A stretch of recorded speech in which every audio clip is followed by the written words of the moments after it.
Your next exam is in a few days and you haven't studied as much as you'd hoped to, but you'd still like to get a decent grade on your exam. Well, if your exam isn't in the next hour, then these 5 tips will help you ace your exam. If you're new here, I am Emma Alam, the World Memory Champion, World Speed Reading Champion, World Mind Mapping Champion in the junior category, as well as holder of 2 Guinness World Records. And here on YouTube, I share quick and effective tips on memory, speed reading, learning, and much more. And so if you find this video useful, then don't forget to click the like and subscribe button.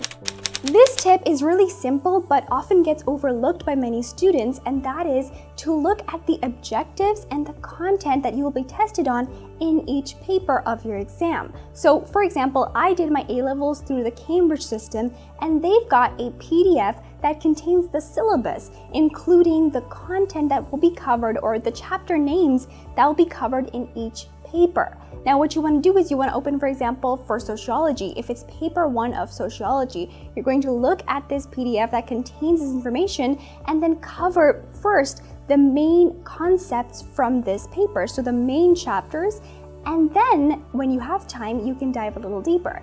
This especially helps when we're short of time, so we can cover the basic concepts first and at least be able to answer the questions that will be asked. And then if we have extra time, we can definitely dive deeper into the details of each section. Our brain remembers an image 10 times more than just text. For example, what would you rather remember?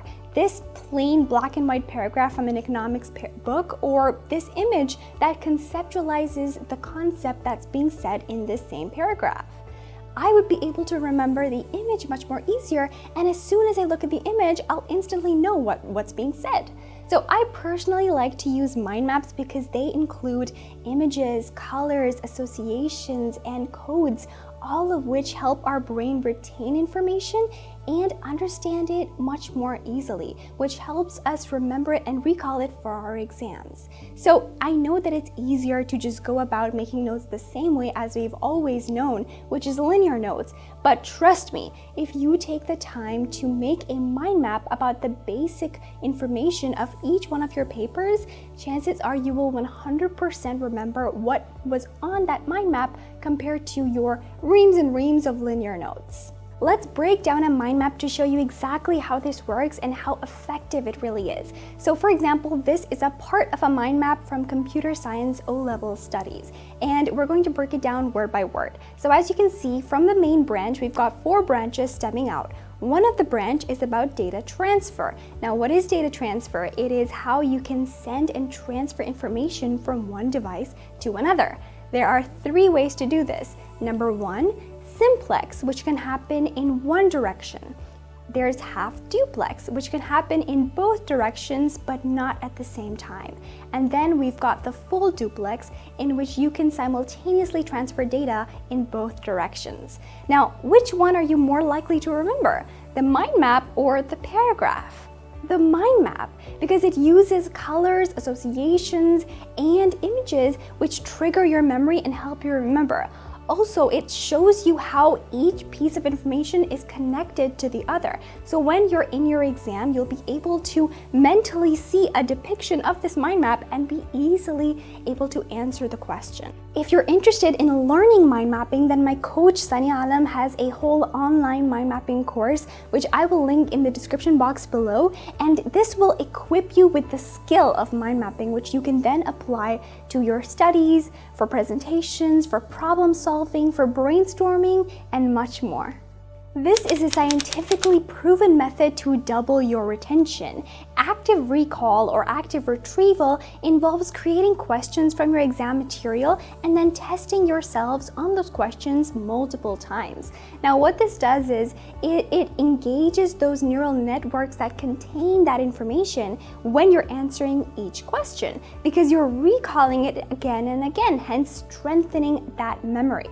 Now, what you can do is the day before your exam, you can create a small questionnaire from your exam material that you will be tested on, and then answer those questions without any help. Then, if you were not able to answer any question, you can fill in those gaps later and then repeat the process. What this does is it improves your confidence in your memory because you've already recalled the exam material multiple times. Hence, strengthen those connections, allowing you to retain and recall that information much easily. It's very tempting to stay awake the whole night before your exam and just cram information in hopes that you're going to be able to remember it in the morning. But it is really important to prioritize your sleep before your exam, because science has found that sleep consolidates the new information that you've learned into your long-term memory. In fact, science has found that if you haven't slept well for just one day, your ability to learn and remember information reduces by over 40%. Another main point is that the new information that you've learned the day before needs to be consolidated into your long-term memory. How will your brain do that? It will do that when you're sleeping. A study actually took two groups of students and showed them the exact same lesson. Then one class was tested right after the lesson was shown, and then the other class was tested the next day. The only difference was the latter group had slept before they were tested, and the results found that the latter group that had slept performed 32% better than the first group. So you need to get sleep, and you need to prioritize sleep, especially before your exam. Science has found that we remember more from the beginning and the end of any study session. So for example, if you have a study session that is 4 hours long, your information recall will be at its peak in the beginning, which is called the primacy effect, and then it will be at its peak at the end of your study session, which was called the recency effect. Now, in the middle of the study session, there's a huge dip in information recall, and what we can do to overcome this dip is take breaks, take regular breaks at about 45 minutes each time. What this does is it gives you more starts and ends of any study session because of the primacy and recency effect, and you're able to experience a much lesser dip in your information recall and memorization. Those were the 5 last-minute study tips that you can follow to get a better grade on your exam. And if you were interested in this video, then I recommend that you can watch this video right here, in which I share the ideal study hour that will allow you to double your productivity as a student so you can study smart and not hard. And until next week, be happy and be joyful.